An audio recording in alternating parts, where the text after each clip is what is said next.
Welcome back to another episode of Black Girls Texting. It's your girl, Shana. Hey, bitches. It's your girl, Charles Pinky.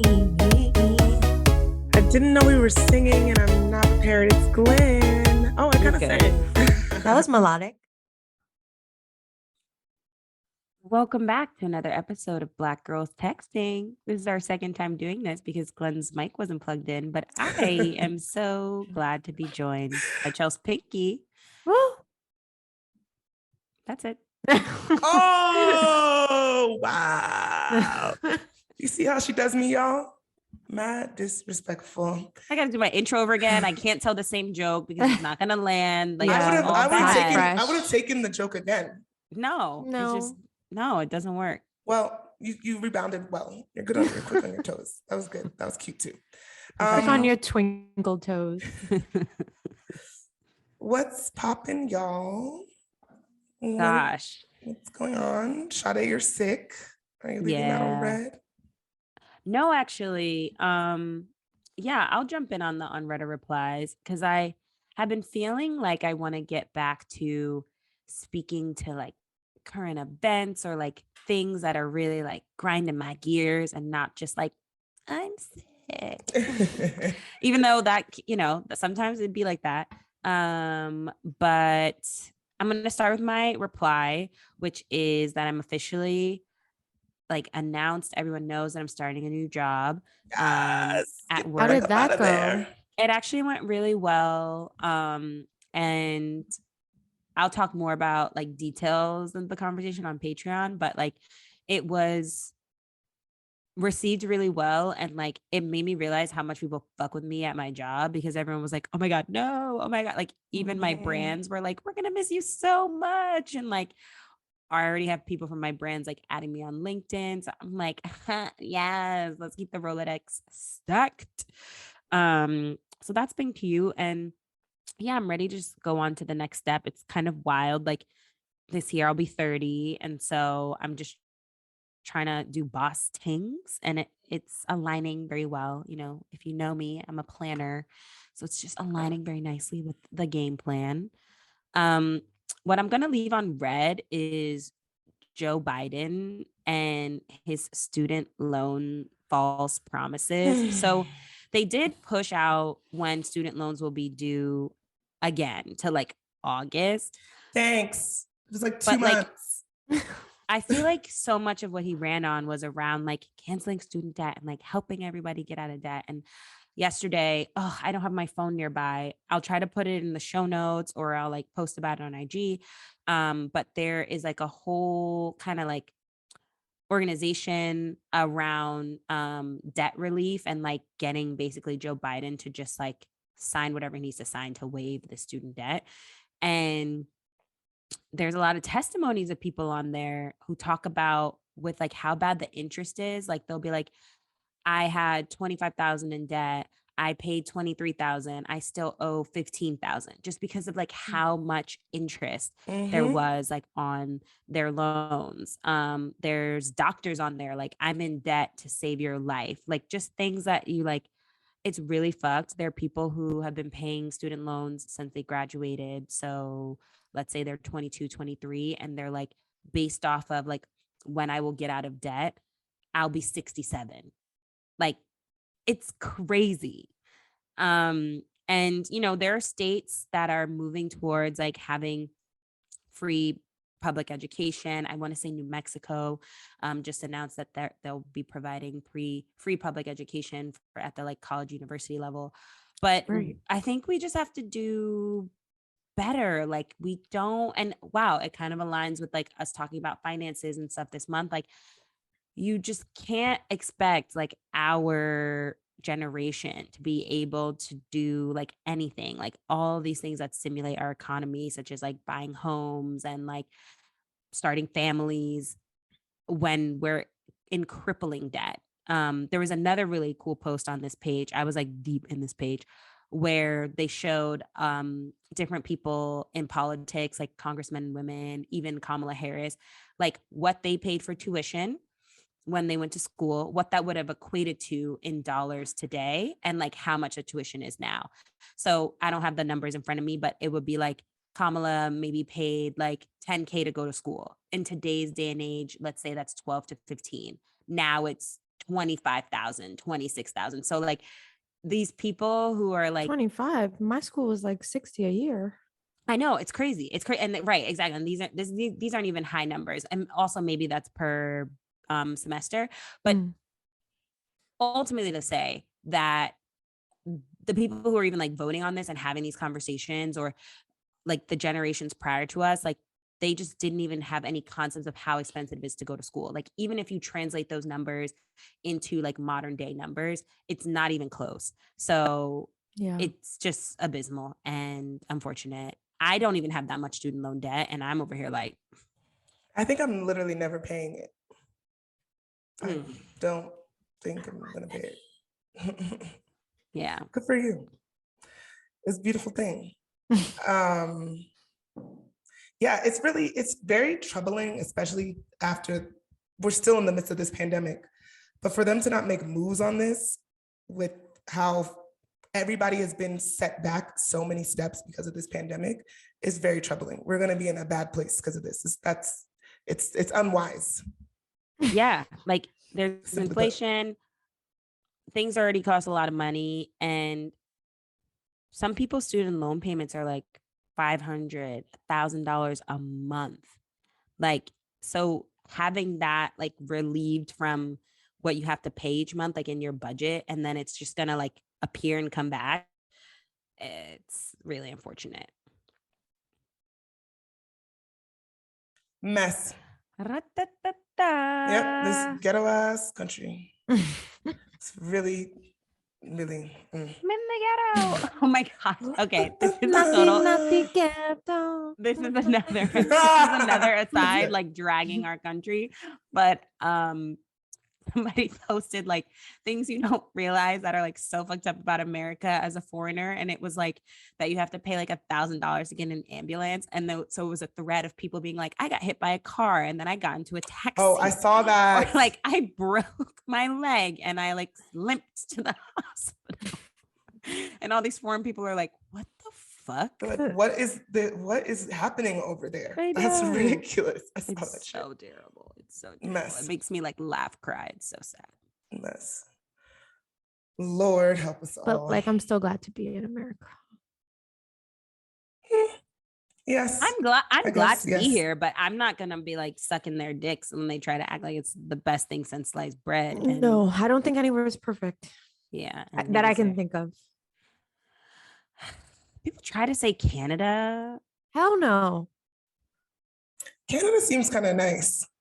Not from like a people idolize Canada. You know how many hate crimes happen in Canada? No. I'm not talking about like a discriminatory. I'm talking about like financials, like benefits. They have really great public schools, healthcare, like blah blah blah, all that stuff. No. People are terrible everywhere. Yeah, I'm just saying every place fucking has their thing, you know. Yeah. Quality of living, you know. Okay, Lord help us. I'll jump in. It's fucking cold. You're cold?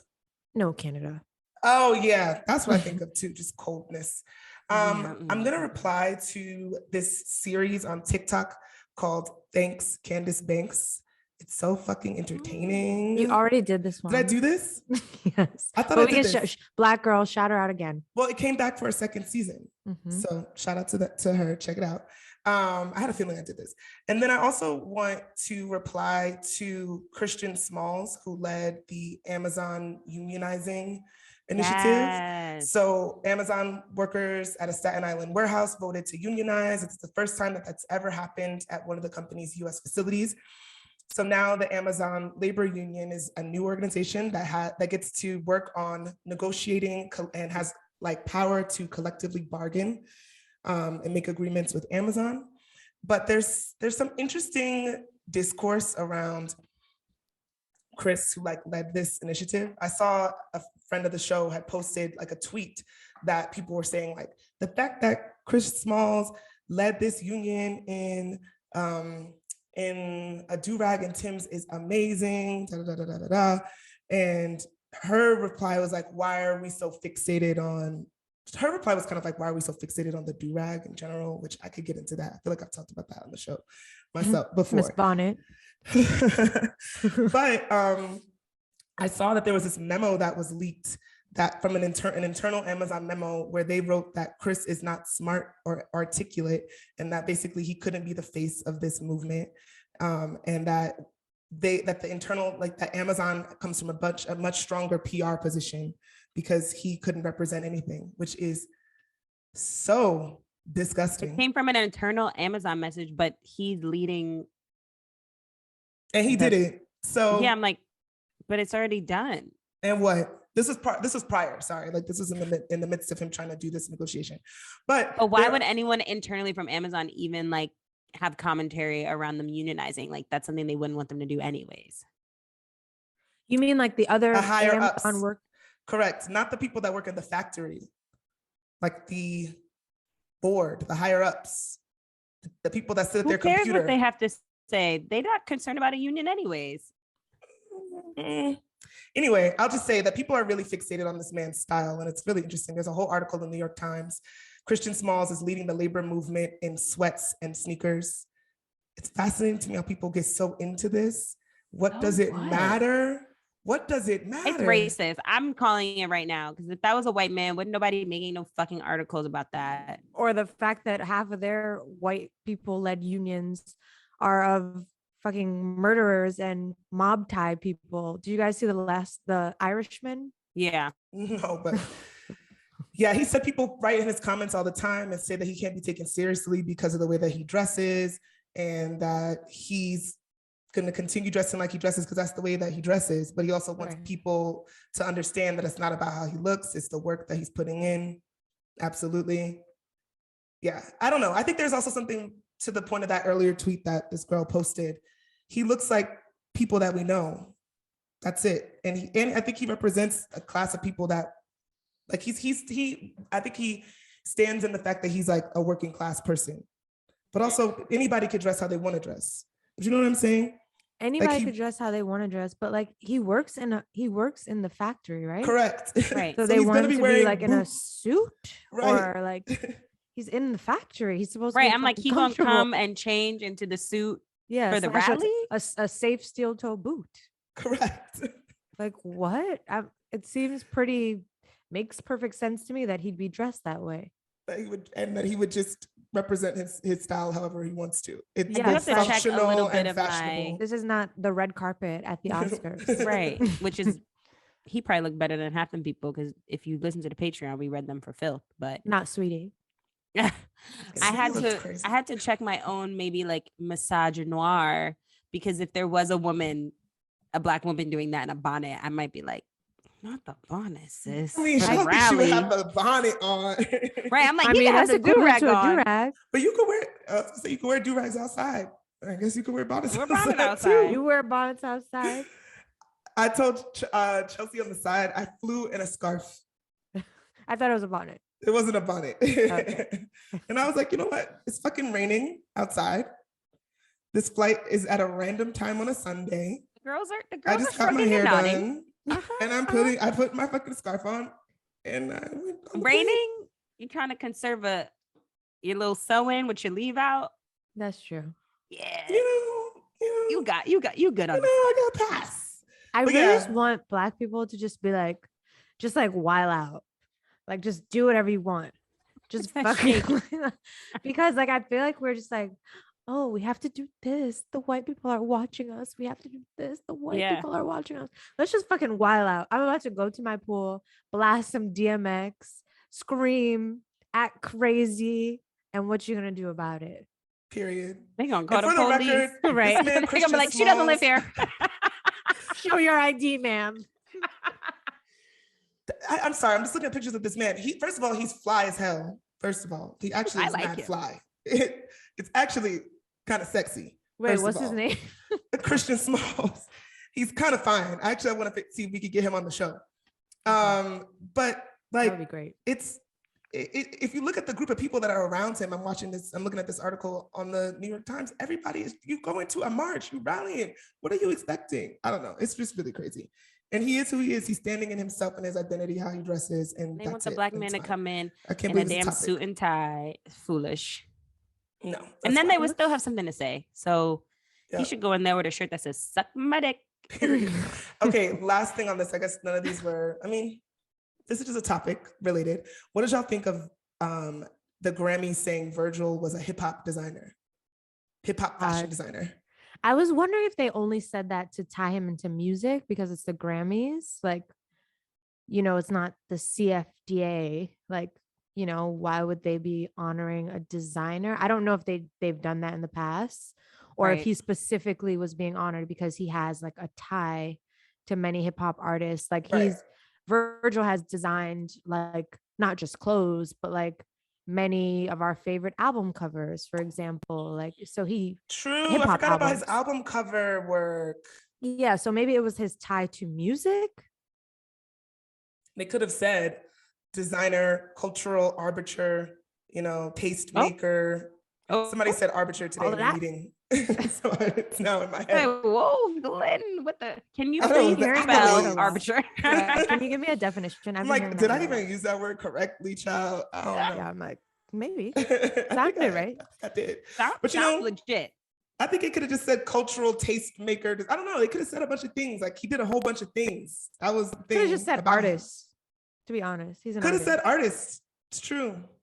Yeah. I know. I get I get that they were trying to tie it to music. I assume, but it was very minimizing for them to put those words together in the way that they did. And, yeah, because he's so much more. Yeah, that was kind of whack. Yeah. Cool. Anyway, go ahead, Chelsea. Well, let's see. I'm replying to the fact that we have some family coming in. I'm very excited. Since we now have a guest bedroom, they'll be staying with us, which we've never really had that before. So I'm excited about that. We have a whole little itinerary planned, which is so funny how men and women are different. Okay, let me not say that. I don't want to stereotype and get called out on the YouTube. Since you guys love leaving little comments, some people plan and some people don't. I tend to believe that masculine energy is less planny, feminine energy is more planny. So my partner's like, we don't need to put anything together. And I'm like, yes, we do. Like, we need an itinerary. So we have an itinerary. And of course, his mom is like, yay, I love the itinerary because like you came to visit, you deserve an itinerary. Wait, you sent her the itinerary ahead of time, or just like, here's what we're thinking? Spoke about like, it. Oh, okay. Yeah. Like, is it very formal like that? Like, you typed it up? No. Not like Sade's 30. Some people might do that. I was like, yeah. Sade would do that. Actually. Not for a weekend, for like a birthday. Yes. Okay. But anyway, so I'm excited about that. And then I don't know if I'm leaving it on red or replying to it because I honestly don't have that much information on it. And I hate coming on here talking about something that I read and research. But y'all heard about the Black Lives Matter. They spent $6 million. The founders, the three founders spent $6 million on a home. Yeah, I did hear about that. What do you feel about that? Okay, wait. I know you said you don't know as much about it, but was it like they're all going to be in a home together or they each got a $6 million home? Oh, here, we can do some quick Googles. Yeah, actually, I had heard a completely different thing months and months ago. Maybe I made that shit up. No, months and months ago that one of the founders had bought a house, but I don't remember the 6 million. Is it something new? Well, this one kind of just came out. Like, okay, I know this might be a new thing. I know there was something before, like months or maybe even a year ago. Yeah. But so there's something rebubbling about a $6 million home. But one of my friends was like, "This is why you can't do nothing for Black people. Anyone who has anyone who is leading a what's it called, a nonprofit, lives well. Like, you still pay yourself, even though you're raising funds for other things. You still need to pay, and like you don't need to live scrambly and struggly just because you have a cause." So, all right. According to this article, the group's umbrella foundation bought a luxe $6 million home in Studio City and then attempted to hide the purchase from the public. I believe this is alleged. And the property was purchased the same month that the organization received an infusion of $66.5 million from its fiscal sponsor, who was distributing donations by thousands, if not millions, of people. So it doesn't seem like they purchased multiple homes. It seems like there's just this one home. Here's For another what though, I'm unclear. So I was listening to an episode of For Colored Nerds. They interviewed this dude. Hold on, what's his name? There's this piece in New York Magazine called "The Rise and Rupture of Campaign Zero," written by Ernest Owens, and it's about DeRay McKesson and how I'd listened to the episode. Low key, it was kind of hard to follow. I got to read the article, but it seems like DeRay was up to some interesting stuff too. You know, DeRay is the one with the vest, the blue vest. Right. But he came out of like the Black Lives Matter thing, I believe, and they created this offshoot. But something that the guy was talking about in the interview was that people get like the heads of Black Lives Matter that we see like publicly confused with all these like grassroots movements. There's like lots of different sectors of Black Lives Matter that are like not all connected or something. So people start to look at the whole organization, the whole movement as like being affiliated with these decisions that these people are making.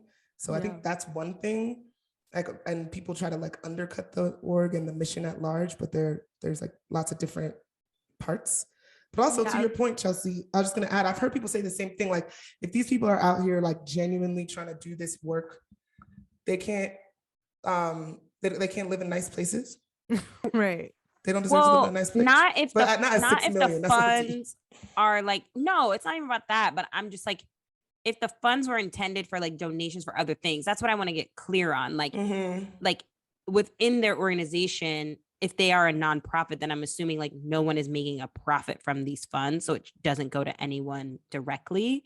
So it's like used towards more things for the organization. So like, is the house now an office space where they meet? Right. And then if it's 6 months, I don't give a fuck. Do you know what these fucking what's be doing? I was about to say the C word. The C word. What's the C word? All teams. Oh.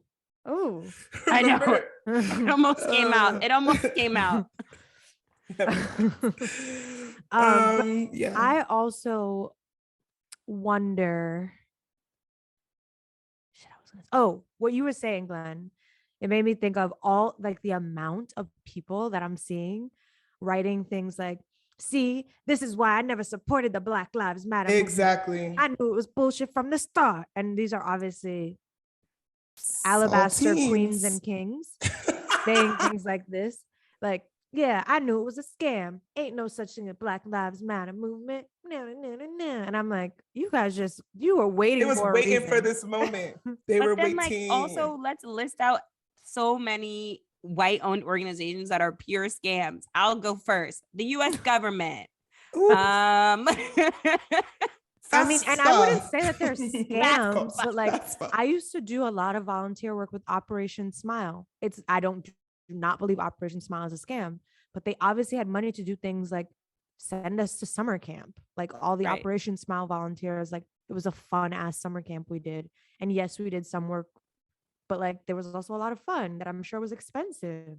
So, I mean, funds are split up how they're split up. And we know that like people love a cute tax write-off. So the donations will be mid. But admittedly, I didn't do that much research on this. So maybe we could talk about it next week. Yeah, maybe we come back with some more. It's kind of, it's giving Uncle Tom for any Black folks that are like, this is why Black people can't have anything. It's like, white people do this all the time. What are you talking about? Not to say anything is right or wrong, but yeah, people be doing it. We just have to be like perfect. Right. Why can't we be thieves too? Shit. Oh, God. I'm trying to write off my sewing. The expensive Black lives. Donald Trump was writing off his little toupee. I'm trying to write off some wigs. Shit. High key. Listen, if y'all are not already doing that on behalf, you know what? Let me not admit this out loud. $75,000 or something. I'm like, to put together that thing. Scraggles. Yeah, somebody scammed, or he scammed, but he also getting scammed. my by his goodness. stylist, because that should look crazy. My You know, his skin, Lord help me. Okay, Hotline Bling. Anybody? No. I'll spare Chelsea. I do have something, but I know this isn't her favorite segment, so we can just move it right along. Yay. I know y'all listeners. Tell us if you like the Hotline Bling. Yeah, please tell us that you hate the Hotline Bling. Wow. It's good branding. Okay. Oh, It's my on husband brand. just came home. You can see Your him walking what? out. No, I can see him driving in the driveway. Your who? My husband. Oh, wait, I'm going to reply to that. Can I just reply? Can we rewind? Yeah. Mm-hmm. I want to reply to myself because sometimes I forget to say the nice things that I'm thinking. Like I'll think something really nice, but I don't say it. It's What not do you mean? necessarily like, for instance, I might think that dress looks very nice on you. And I just think it and I don't necessarily say it. Or I might think, oh, you're really growing. And like, I could see a change in you. And like, you're a great friend to me. And I might not say it. And I'm reminding myself that maybe sometimes you should say these things to people. So last night, I just had like a little like moment and I was putting some things away and we have like these thank you cards. And I basically like wrote my partner like a letter. And I was just like, in case I don't thank you enough. No. Wait, that is so cute. Yeah. And I put it by the door and he like sent me this long message and he was like, I'm so grateful that you wrote me that. Like that really made my day. That is so romantic. Yeah. And it's just That's like super sweet. reminding people. I mean, even though It's like the I guess small you things. should know, but like maybe they No. forget. Yeah. Words of affirmation, baby. Mhm. I love it. I love that. That's super sweet. I love that. Who wouldn't love that? Look, Chelsea had a Hotline Bling, but it was a red That was letter. your Hotline Bling. That wasn't a text. Period. It was because you said he texted yeah, he you. responded, It yeah. counts as a Hotline Bling. Ooh. Okay, now for our Black girl doing shit. All right, so stepping into the group chat with us today, we have Miss Shana Johnson. She's an operational strategist who transforms businesses to maximize efficiency, scalability, and drive growth. She specializes in change management, crisis resilience, collaborative partnerships, and helping alternative investment organizations tackle operational inefficiencies. Beyond the corporate arena, Shana is recognized for her civic engagement and passion for diversity. She is a board trustee of KIPP New Jersey and a member of NAIC's Women and Alternatives Advisory Board, where she supports the progression of minority women in the alternatives industry through mentorship and professional development programming. Thank you for stepping into the group chat, Shana. Thank you for having me. Yes. So just to sort of lay the foundation, can you tell us and our listeners what your title is and what your role entails in your day job? So I just got promoted between women. Congrats. Thank you. I am now the executive director at GCM Grosvenor, and I lead our client reporting team, which manages all of the reporting for our private equity, real estate, infrastructure, and now hedge fund clients, all under one bucket. So I manage all of our standard client reporting, as well as support our investment teams in pulling together the necessary reports to pitch clients for new business. So my role really focuses on making sure that the firm is telling the right story to the clients around their investment portfolio with us. GCM Grosvenor is a $60+ billion assets under management fund or firm. Across several different funds and different platforms. And so my job is to make sure we're telling the right story and we keep clients coming back. Got you. Wow. It's interesting because I didn't really start meeting people in finance until after I graduated from college, I think. And all the folks that I met in working in finance were like white boys wearing khaki pants, salmon polos, and boat shoes. And I just wonder, it kind of seems like these jobs aren't made readily available for Black and Brown people. Some of us don't even know that these are options for us. So what are your thoughts about that? And then how did you ultimately get into the industry? Like, what drew you to it? I agree with you 100%. The finance world is, I like to call it pale, male, and stale. And it was, for me, I got into finance coming out of New York, going to college. I got an international economics degree. I was like, I need to go to where the money is because I need money to be made. And so it was exactly. So it was really important for me to understand finance. My mother is an accountant. And we come from Jamaica, which is a cash country. So all I wanted to do was understand how the US economy works and how it is I need to make money here, because it's fundamentally different than anywhere else. And so in having an econ degree, I did what a lot of people did from New York. Like, you come back and you work on Wall Street. That's where they tell you to make the money. I hated that. I did not like trading. I did not like that. Like, it was very, very sharp elbows. Like, I didn't like the volatility of it at all. And I stumbled into private equity through a technology position. There was an analyst position at a leading technology firm that was doing partnership accounting software for private equity. I had never heard of private equity, but I knew accounting, I knew finance, and I knew financial reporting, and that's what they needed. And so that's what got me into it. And I started at SunGard, now it's FIS Investran. And I started to learn about this whole new industry or alternative asset class called private equity. And it was really nuanced and really niche, and people were making insane amount of money off of like really simple structures. And you only made 5 investments, but you made billions of dollars. Like, how did that work? And so I was just really intrigued by this. And at the time when I got into it, it wasn't heavily regulated yet. People were really figuring it out, coming up with these really unique structures. And it seemed like an interesting place to be that was going to continue to grow. And I knew that not many people knew this world. And so if I could figure it out, specifically because I was really focused on middle and back office and the operational component of it, I was like, if I can figure this out, I can really carve out a niche for myself. And then watching the economic downturn where investments started to fall, and then I started to see investment professionals get let go, but operational professionals, they needed us because the regulators were still calling and we still had things to do regardless of how the market was doing. And I realized that my position in operations was pivotal to the success of these investments. And it could be a really lucrative business for me if I stayed in it.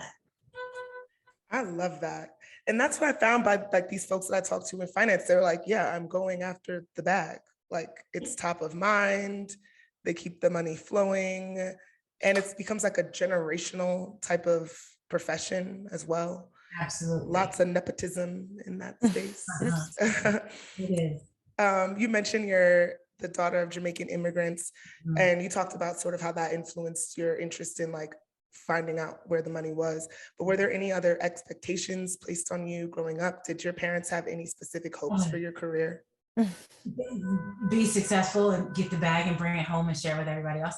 But it was very much like, for me, watching all the sacrifices that my family made to provide us with a great education, my siblings and I, and it was so important for us to be successful.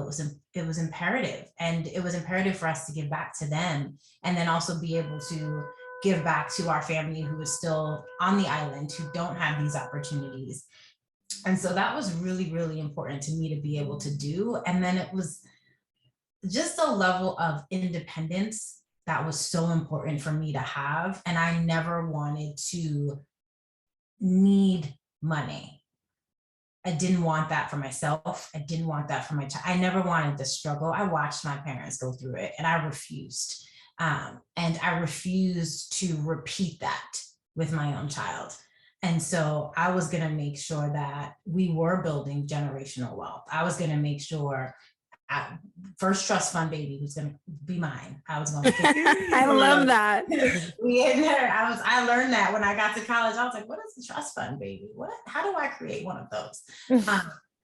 And so those were just things that was just really important to me. And I knew that I could do it. And I knew that I wasn't going to stop until I did.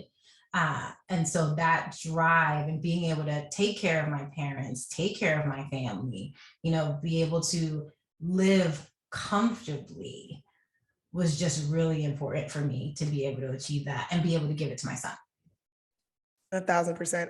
I've been hearing people recently say that to be wealthy is more of a mindset than it is like a practice. And it made me think of that when you said you decided you never wanted to need money. What's your response to that? I agree with that in terms of it's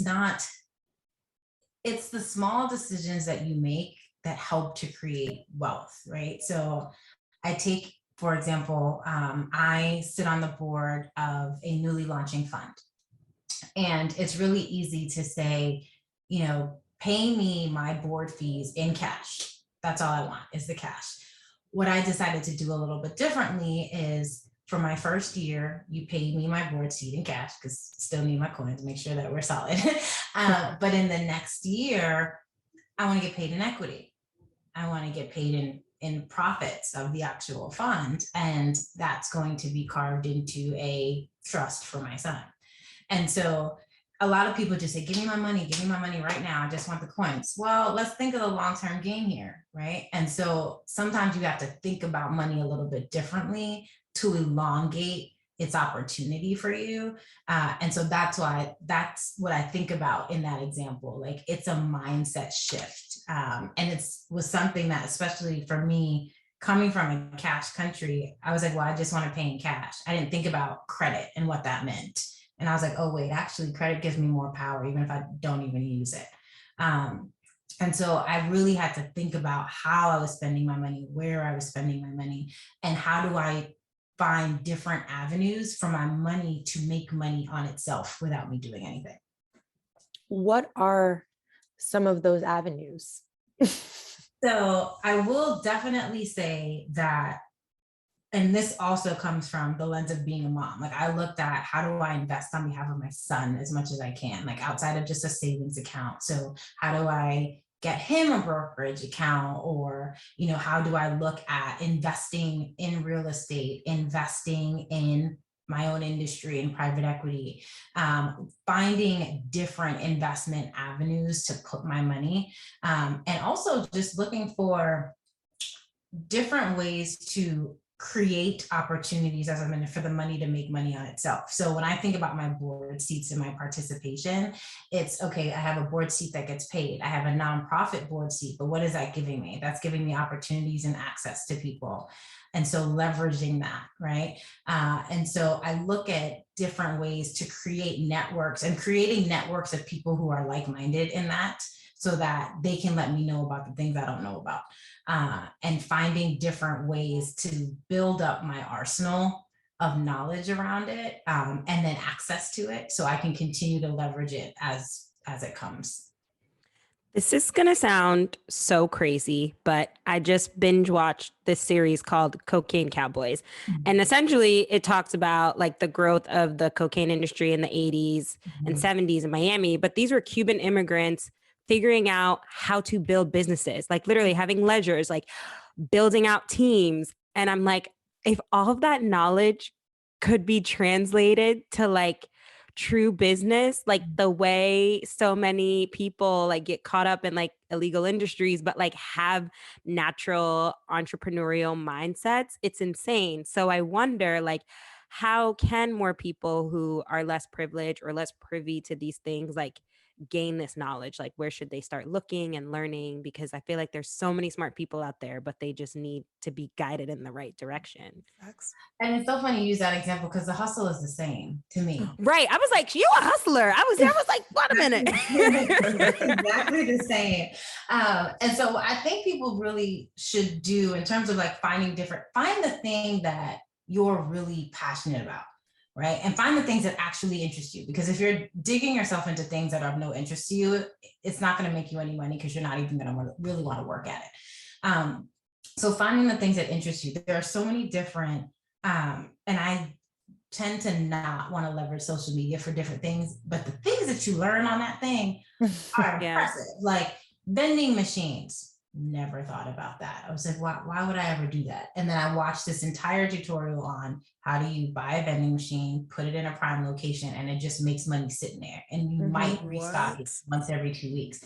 I was like, why? And then I went to this expo where they were doing the champagne vending machines. I was like, I would totally want a champagne vending machine. Like, why? And people were literally, vending machine costs $5,000, right? You buy the vending machine fully stocked, you restock it on a, they have them in hotels, they have them in airports. And it's something so small that I literally saw on social media. And I was like, how do I do this? Maybe I should look into this. Or finding different things. Like, I really wanted to leverage my experience in a different way. I need to secure my corporate position. That is important to me. That's where I get health insurance from. I got a child to take care of. I don't got time to play games with that. But my skill set could be leveraged by lots of other people. And so it was like, okay, this is what I do for my firm. However, I have a really niche understanding of the middle and back office of how funds work.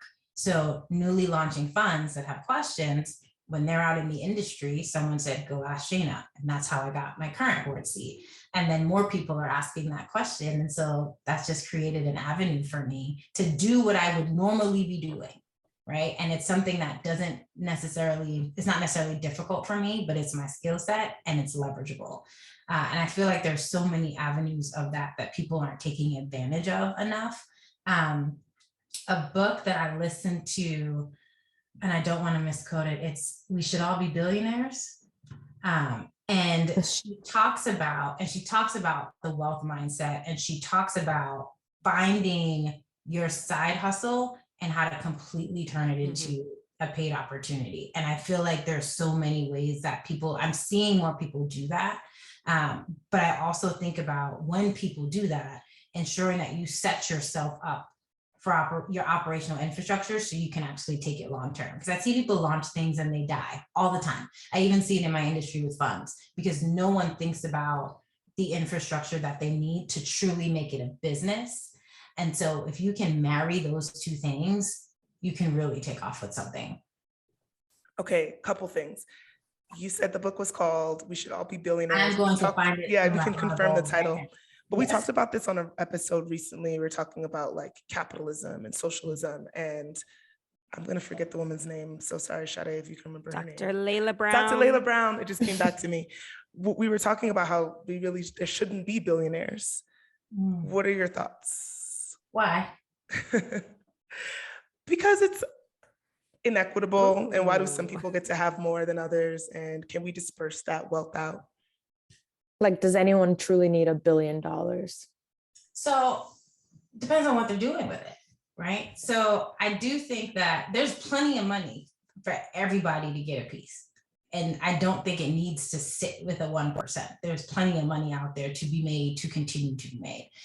I do think that when you have incredibly wealthy people, it's what are they doing with their money? Are they starting businesses? Are they creating opportunities for others to generate wealth? Are they investing in entrepreneurs? Are they investing in real estate that's then going to drive the economy in certain areas? Are they investing in schools?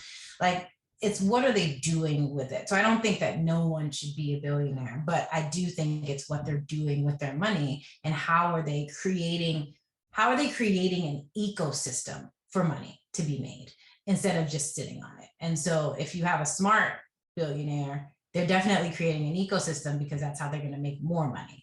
And so it's how do you get into that ecosystem, but then also how are they leveraging it? Are they just kind of keeping it within the 1%, or are they really expanding how they use their money in order to impact others? And so that's the kind of billionaire I hope to be one day. But those are the ones that I definitely think are necessary because we need it for the economy to go around. And then to go back to something else you mentioned about like your corporate job, like you value that. So I think there's a lot of discourse these days about like the 9 to 5 is like less admirable than having your own hustle. 9 to 5. Everybody's saying escape the 9 to 5. I mean, listen, I don't want to have a 9 to 5 either. But to your point, the healthcare, I don't know, just what are your thoughts? Because I think people think it's like not as cool or interesting and it. I mean, maybe not for some. I know what I need. I know I need stability. I need security. I need health insurance. I know that I know what my risk tolerance is, right? And so I play to that.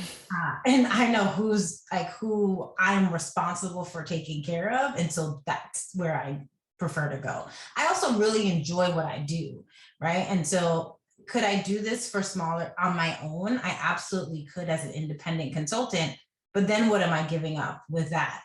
Right. And so I like the stability I get from corporate. I like I like the structure. I like being able to run my own team. I like that I can chase my career goals in my own way, but within a confines of a system that I've made work for me. And so I'm okay with it. I'm okay with the corporate gig. But I admire people who step out on faith and are entrepreneurs. I step out on faith in different ways. But I definitely admire that level of grind. And I think if I was younger and maybe if I was single and maybe if I didn't, maybe I would take some of those risks, but that's just not where I am in my life. And so it's not what appeals to me, but I respect the hell out of the people who do it. But I think that there's a lot. And what I also appreciate about the platform I've created for myself in corporate is what I get to do for others. Right. And so I get to be representative of Black women that are primarily not in this space. Right. I get to, the boards that I sit on, I get to hire interns. I get to provide exposure to things that these kids would never see. I get to sponsor children to go to professional development. I get to read resumes and help kids get into college. There's so many things that I get to do with my corporate platform. And I appreciate that. And I wouldn't have the opportunities to do it. And I sure as hell wouldn't have the check. So I can appreciate, what I get out of my corporate experience for sure. Yeah. I also feel like there's something to the 9 to 5 around like the hustle mentality that like there's like a disconnect between like the entrepreneurial hustle mentality and the 9 to 5 hustle mentality. Like I feel like people think 9 to 5 and then you're just kind of like coasting, but it's like network, meet people, learn things, take the free classes, get out, like suck everything out of these corporations. Like people don't even know the benefits that they have from their jobs, or people would be scared to take a meeting with so-and-so because they're not on that team. And I'm like, excuse my French, but I'm like, fuck out of here. Like, do you need to do what you need to do and get everything you can out of this company so that when you are ready to go out on your own, like you've built a strong foundation. Like you should be hustling the 9 to 5 the same way you hustle for your own business. I have been hustling my entire career and I have been in corporate the entire time because it's so much exactly of what you're saying of what you get to take advantage of. It's the professional development. It's the resume building, right? So if I wasn't who I was at these firms that I've worked in, if I hadn't gained that experience, would I be as marketable as a board member?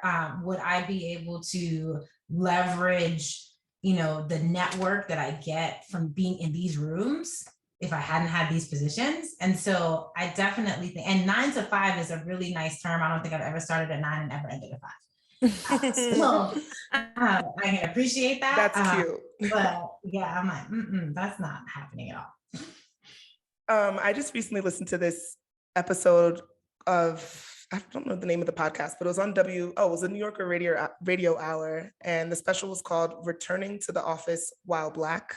And it was talking about how a lot of Black folks are thinking about the microaggressions that they're going to have to face when they go back into the office and just how much safer and better and comfortable they felt when they got to work from home.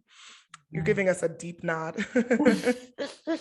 Wonder if you relate, and also just anything you can share on just being a Black woman, not only in corporate America, but in the finance space, and any advice you could offer to our listeners. Yes, and yes, and yes.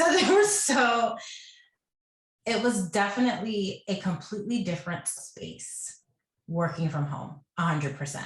And there were things that I didn't recognize about myself and defenses that I had that I didn't recognize that I completely let down being in my own home all day. And absolutely to that point around the microaggressions, I get to turn my screen off and be done with y'all for a minute, right? And if I'm having a moment, if you have said something that comes across as a microaggression or just downright rude, I can just shut off. I can turn that off and be fine. You don't have that capability in the office. I will shut my office door and scream, but you can only do that for so long. You have to be on the entire time, and that is exhausting. And there were so many things that, especially during the time of the pandemic and everything that happened during that time frame of the levels of civil unrest and the visibility around what was happening to Black people in this country. Not that it was new, just the visibility around it was new, or newer, I should say. And having to deal with that at home, I could not imagine having to be in the office managing that. Being on the Zoom during that was difficult enough. And there were things that people said. I had one person say to me, I had taken the day off after George Floyd off. And when I came back into the office, in my first meeting, someone said, "Oh, how was your weekend? Like, what did you do on your day off?" That I was trying to contemplate how to keep my nephew and my son alive. Full stop. Because I had lost the patience to figure out what to say to make this person feel better about the most ignorant comment I heard. But I could do that. I said that. I didn't know where that was going to land, but when the Zoom was over, I shut down and I didn't have to deal with it. I couldn't have imagined being in the office having to deal with that. But I also think that because I did that, and I think it happened with a lot of people being at home, is that you did establish kind of what your voice was, and you did recognize some of the passiveness that you had been dealing with that you kind of lost patience for. And so showing back up in the office, I feel like I'm showing up a lot more of myself than I have. And there are some things that my patience for some of that is just gone now. And I'm okay with it, and I kind of stand in it. And I kind of wish you would kind of, but I stand in it a lot more than I used to. That's super powerful. Do y'all relate to that, Chelsea and Sade? Yeah, for sure. I mean, well, I was also curious about KIPP and your work with that program. I have a few friends who went through the program, and myself, I went to a boarding school, then to a PWI, and you speaking about your experiences of developing mechanisms of how to kind of navigate those sorts of spaces. But I wondered your work with KIPP and how you kind of help prepare students or what you're doing with that program. And for those of us that don't know, if you could just tell us about that program, because it sounds really amazing. I love the work I do with KIPP. So KIPP is a national organization. I focus on KIPP New Jersey, and KIPP builds free charter schools in lower income and I would say educationally starved areas. And they provide top-notch quality education for free. Not only do they do that for the students that they serve, they create communities with the parents, and they also create communities with the teachers. Like, they pay the teachers well and treat them well and help develop them so that they can be successful to the underlying students. And what I love about the program is that it is mostly focused on Black and Brown children. And the community of support it creates with these children from the very second they are a part of KIPP through their high school careers with KIPP on to when they are in college and beyond. And so that level of support that they get from this network and the things that these teachers and administrators and staff do to take care of these babies is just phenomenal to me. And I love working with them. And I love to see these are kids who look like my son and one of the big things that I love about KIPP, specifically New Jersey, specifically in Newark, is the number of immigrant children that they serve. And so that's a huge deal for me, because I know what it was like, my parents trying to figure out the education system here and public school versus private school, and the sacrifice they had to make to send us to private school because the public schools were awful and charters didn't really exist back then. And so now you have the opportunity to send your kid to a great school that's going to get them college ready. And you know what it's doing for the families is just phenomenal. And so I love what I do there. So I sit on the CMO board, which manages our KIPP New Jersey schools as well as our KIPP Miami schools. I focus on the KIPP Forward Committee, which is supporting our high school and college bound KIPP students. And so one of the things that I do, I'm a part of an organization that supports Black women in corporate and just professional development for them. I sponsored, I think, what did we do? My first year, I think we sent 10 KIPP women. My second year, we sent 20. And so giving them the opportunity for free to attend this all-day summit where they get access to all the sponsors of the summit. You get to submit your resume. So you get job opportunities, Wow. professional development for an entire day. The women who are speaking to them and the lessons that they're learning are lessons it took me too long and with my hard headed behind went through too much to figure out. And they're getting it so much earlier in their lives. And it's so pivotal. And it's creating networks for them, like learning how to network really early. I just thought I could keep my head down and do a good job when I first started my career. Little did I know what I needed to know that I know now. So I love being able to impart that wisdom on them and give them exposure to that. I also provide internships. I give them access to internships directly with the firms that I work for, as well as with the network that I have. We do lots of mentoring. Another thing that I love about this organization is that they do lots of mentorship at the different levels of the school. And so I focus on the high school kids. I love getting these kids mentors from people in my network, exposure to people that they didn't know existed, to have different types of jobs that they never thought about. And a lot of my network personally came from very similar backgrounds to me. So it's great for them to see someone who comes from a similar background, who was able to be successful in whatever that success looks like for them. They've been able to achieve that and are continuing to striving to do that. And they're great examples for these kids. So I love that. Then we also do interview prep. So prepping with them as they're preparing for interviews with different jobs, and then reading, essays in preparation for college. Also just giving them, if they have an idea, one of the programs that they do is for the sophomores and juniors in college, and they think they know what they want to do in their career. And so we get them plugged into people who do that so they can have a real conversation about what it means to be XYZ. And so again, it's just exposure and opportunity. And so I really get to provide that through my work with KIPP, and I love it. Yeah, when I heard KIPP, I just wanted to shout that out because I have a friend who I went to college with actually, and she went through the program. She's now a lawyer, but she was team KIPP, and it was so interesting because we were both thrown into this very white space. Mm-hmm. And I feel like she navigated it differently. She kind of brought her full self versus me. I went to a very white boarding school. So I had practice of putting on my mask. Mm-hmm. But she kind of had a community already, which was really cool. So I want to learn more about KIPP. And shout out to you for being involved in that program. Yeah. And that's actually one of my favorite things that KIPP does. From the elementary school, they are so adamant about loving, owning, and being really proud of who you are. And they instill that in the very, very beginning. They have these things called affirmation days. I visited an elementary school. It was the cutest thing I'd ever seen. They had different affirmation t-shirts, but it's how they talk to each other throughout the day. It's just, oh my goodness, your presentation was so great today. Or, I love that. I love that. Or, you're so brave for doing XYZ, and it's all day long. That's all these kids are getting fed into them are affirmations. They're learning how to affirm themselves, they're learning how to affirm their friends and their community.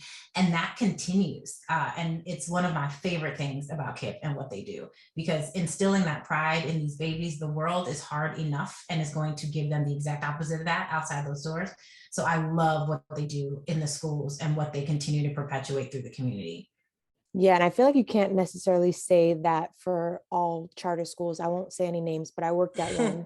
And the social emotional aspect of Black children often is just like ignored, and like no one cares. It's like figure out how to do well on a test. Criminalizing. So if you don't figure out how to do well on a test, you're probably going to go to jail. So figure it out. And Literally. like it's a child with emotions, and like that's not how you speak to children. So that's beautiful. I love hearing that coming out of a charter school. Yes. Yeah. Yeah. At first you said charter school and I was like, ah. I know, me too. But it sounds like just resource sharing and creating opportunities is so important to you. And you found ways to do that within your corporate career and outside of it, and something that really guides you. And it's fantastic. And we appreciate you. Thank you for being here. I have two final unrelated questions. One, is it rice and peas or peas and rice? Because we debate about this a lot in the group chat. How are you debating? You're not a part of the conversation. As a true Jamaican, you can tell us right now. It's rice and peas. It's rice and peas. It's peas and rice for me. But I'm Trinidadian. It's different. It is different. It is absolutely different. Yes. And Okay. I have a slew of Caribbean friends, and it tastes different. There's different things that we use. There's different things in peas and rice than there are rice and peas. Correct. So we settled it here and now. It's You forever heard been it here settled. first. You heard it here first. That's I'm it. dying to know the second conversation's question closed. now that was the first. Yeah, what? No, this one's completely random, because when Shana and I first spoke before doing this interview, she told me she was going to go see Jasmine Sullivan. She just won her Grammy for Best R&B Album. She made like Hotels is the album of my life. Just what was the concert like? Because I missed it. She was so phenomenal. Her opener was great, and forgive me who the opener was. I generally don't remember. Because it was almost not needed. She was great to warm up the crowd. Absolutely. Beautiful voice. Don't remember who that was. But Jasmine blows. Oh my God. Just blows. And I love Hotels. I love that album. She was just phenomenal. Like there was no point in me buying a seat, because I think we just stood the whole time. Right. I'm sure. And you're singing and you're screaming. But it was so good. God, she was good. And she totally deserved that Grammy. I know. And her speech, like I have chills, like thinking about I need to watch her speech and the album and her, like I'm literally, I just love her so much. Yes. Queen. I would literally go see it in another city. Like I keep seeing it. I mean, I'm thinking about trying to find a way to go see I it know. in I'm another like, city. Dag, do I need to go? I know. Yes, I feel like this is a historic moment. She's been adding more shows, because she had to cancel a bunch early on because she had COVID. So she's been adding more shows. I highly recommend it. All right, I'm looking it up. This is not a question. This is just a comment. I don't think Glenn like formally told you. So we are going to intro you, but you're our Black girl doing shit. Oh my God, which is I didn't like, do that. Yeah, which is like a Black girl doing shit for us is a segment on our show where we highlight a Black woman. And typically when we have someone come on, we kind of like intro them and it transitions very nicely. Chelsea has the merch on. I also have the merch on. But you go to blackgirlstexting.com. No, we gonna take care of you. But I wanted to like highlight to all the listeners, Black, white, whatever you may be, because so many people have questions around like, what is a Black girl doing shit? And like you epitomize it, because it's like the bossiness in you, the hustle in you, but then you're like, yeah, I go to hotels, and you just like exactly. I can't even describe it, for the but kids, like just all of it. It's like you do it for the kids. It just like embodies what I feel is a Black girl doing shit. And I had to highlight that to you, because I'm just like floored by how amazing you are. Oh my God, thank you so much. Thank you so much. That means a lot. That means a lot. She's like, what is that? I totally forgot that part, but you gave her flowers in the most beautiful way, Shana. I had to. And wow, this was amazing. Y'all better Take notes. Take notes. Take notes. Well, Thank you again, This Shana. was so great. Thank you guys so much for having me. Of course. Thank you for joining the group chat. What would you do? Okay, girls. We have an interesting. all over the bedroom. Oh, we haven't done that in We so used to long. it. That takes us back. I know. I'm like, is YouTube gonna? Sorry, YouTube. All right, here we go. Hey, babe. Try again. Hey, BGT. My name is Derek. I love the show. I'm a male listener, and listening to you all really gives me perspective. So hopefully you can help me out with this. I was casually dating this woman for a year. I was definitely into her in the moments that we were on. But to be honest, I met someone else a few months back who I was into more. So I broke things off with the first girl. I can admit that I didn't handle it well. I probably blindsided her. And I also told her I wanted to end things for someone else. And when she asked me, like, the real reason why I wanted to end it, I told her I didn't think she was emotionally mature enough, which was kind of BS. Anyway, 2 weeks later, she texted me saying she had HPV and she was sure she got it from me since she hadn't slept with anyone else. I went and got tested and it turned out that I have HPV. So I guess she was right. Yesterday, she texted me and asked if I can give her $300 to cover her medical bills. Do you think she's just being petty? Should I pay it? Oh, no, child. The girls are silent.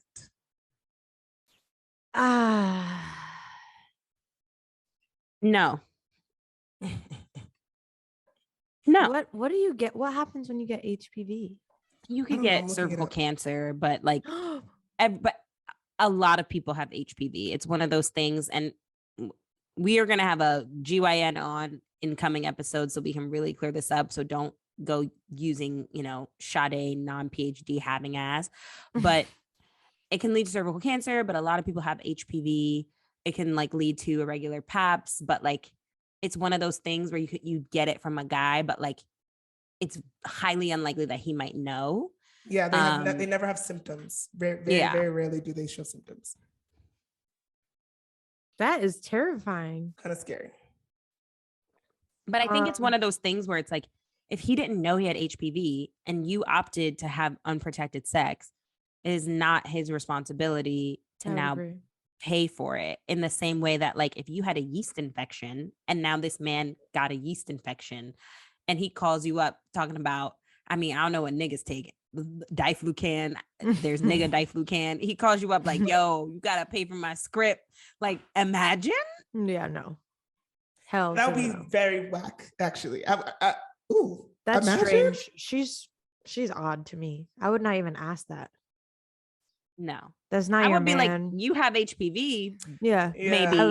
I would let him know for sure. Yeah. No, I'm saying like, maybe it's from you. Like, well, I only slept with you and now I have it. So I'm sure you have it. You should check yourself out. And that would be the end. That's actually mad weird that she asked him to pay for it. I'm gonna say she's definitely having a petty. It was definitely a petty moment when she sent the text. Yeah, he should say no. Like, yeah, sorry, I'm so sorry about that. I don't know. It's tricky though, because this is definitely going to play on your guilt in some ways, even if you didn't know that you had it. Speaking to Derek, the fact that she has it and it's pretty sure that she got it from you, I'm sure you're feeling in part like you are responsible, even though you had no idea. So I could see why somebody would want to pay because of that guilt. And maybe it would like elite think, but that's the $300 is never going to like solve for the fact that now she has this thing that she's going to have forever. So, you have it forever? Yeah. Most people have HPV. But most people have HPV. There's a line on Girls. Would you know? And they say that most adventurous women do. Lena Dunham says. Oh. Did y'all watch Girls? Yeah. It was like a whole thing. She's like, I have HPV. It's like one of the early episodes. And then Jessa is like, most women do. And then HPV infections are very common. Nearly everyone will get HPV at some point in their lives. Well, I got Gardasil. I got wasn't it like 3 rounds of shots? Yeah, and it hurt your arm. I got one. I want to be one and then my doctor died, which is really sad. God. But then I never got the rest of my shots. So I have one HPV shot floating around in my body. So morbid, I know. He was mad cool. It's really sad, And actually. you never had a replacement dog. And then there was like all this time had passed, and then I was just like, does it make sense to get another shot at this point? Okay, I didn't know I that don't there's know. an oral was HPV, just- but I that's was only recovering. 7% of people have oral HPV. Is this the same thing as like You herpes? about to ask something? No. Oh, No, I don't think you ever have. Do women? What kind of? You know what? We don't know what we're talking about. we obviously need a So- doctor to talk to us about STDs. We Oh, pushing well, I 30 guess and don't some even of the know about symptoms of STDs. HPV could include the appearance of warts that may vary in size. Oh my God, no.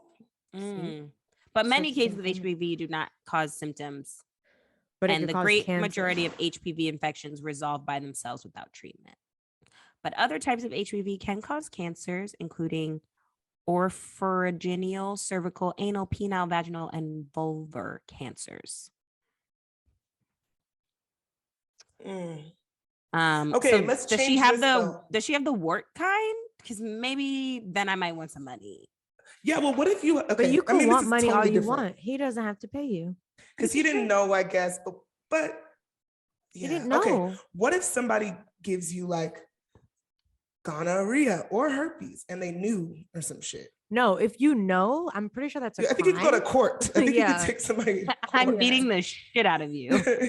Yeah, if you know you're giving me some shit knowingly, oh, I'm calling the Crip cousins.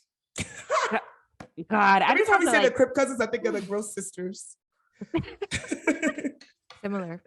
I just have to take a moment and They were pray blue. for all the times I had unprotected sex and I somehow came out unscathed. Thank you, God. Thank you, God. Wait, so you guys want to hear something crazy? I Mm-hmm. don't even think I've ever talked about it on the show, or maybe I never even told you guys. But I remember when I was going through my little phase of being single and, doing the do. I do. One of the guys, I guess he like found like a bump or something on his thing. And he called me, he's like, I think I have herpes. And I was like, does that mean I have it? And then I started like Googling, and it's like, yeah, like it's a skin to skin thing. And then, like, I Google, remember like, this scares story. you so much. Yeah. And then but I was also sleeping with someone else. And I was like, shit, like I'm been passing this around to Oh him. no. The skin to skin. But yeah, it turns out it was not. That He probably had a razor bump. Correct. And That then nigga he had had a- I'm hair. glad That that he. nigga had ingrown hair. No, but the And You know thing what? is, It's good that he alerted you though. he alerted me, and that he actually was like a wealthy guy, and he was like, I'm gonna schedule an appointment to see a therapist. I can pay for yours too, like if it turns out that you have it, like. See, look at this. But it was like a person that was like my Different- friend. Different kind of approach. But he also, no, he didn't know. Yeah, that's interesting. That's interesting. interesting. Damn, That's an that interesting approach. he threw a monkey in the wrench in the monkey. Monkey wrench. It's a monkey wrench. No, it's You threw- different because we had a relationship. He clearly does not care about this girl. I hope though, at the very least, Derek, when she told you that she had the HPV, that you Do you say the name? consulted. His name is Derek.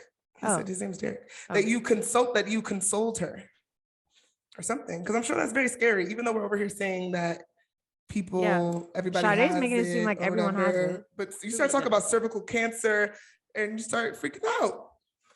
STDs are actually so fucking scary.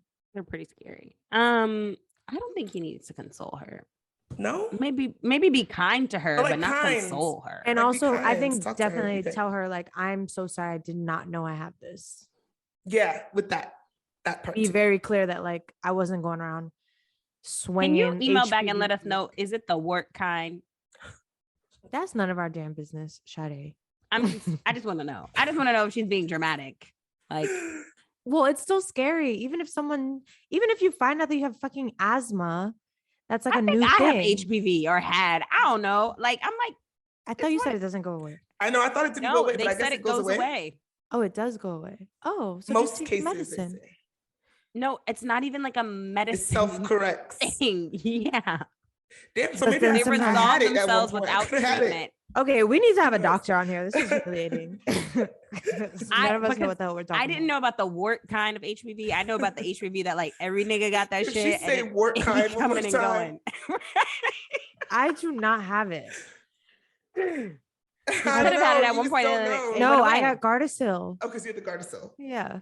I Okay, think she my wants one to be shot one like less. is holding me down. Nah. Is that what they say? One less about? Isn't that was not the campaign? I want to be one less. I just remember my doctor like convincing my mom to give me that shot, and she was like, "No, I don't think so." And then, the like, same thing happened to me. It was like, what Months is later, this? finally, she like gave me the shot, and I was like, "Ow, my arm, my arm." It hurt. It hurt very bad. I was like, I You gotta know, do my some more of homeopath these. ass mom was like, "No, we're not doing that." And the whole time, I would lie to my doctors, like, "Yeah, I got it." I never get it. Mess. All right, well, Prayers up. Chelsea, take us out. Well, thanks for listening to another episode of Black Girls Texting, where we let you into our messy little crazy group chat where we don't even know shit about STDs. My name is Chelsea. This is Sade, and that is Glenn. And also, we have new merch, which, by the way, guys, the new merch is the better quality merch. Suggest you get the new merch, but if you want the OG merch, it's also on our website. And we have a Twitter, Black Girls Text One. We have a YouTube, Black Girls Texting, if you want to listen, but also watch. And patrons, there's some juicy stuff on that. Oh, yeah. Thanks for listening and catch you later next Bye. Wednesday. Bye.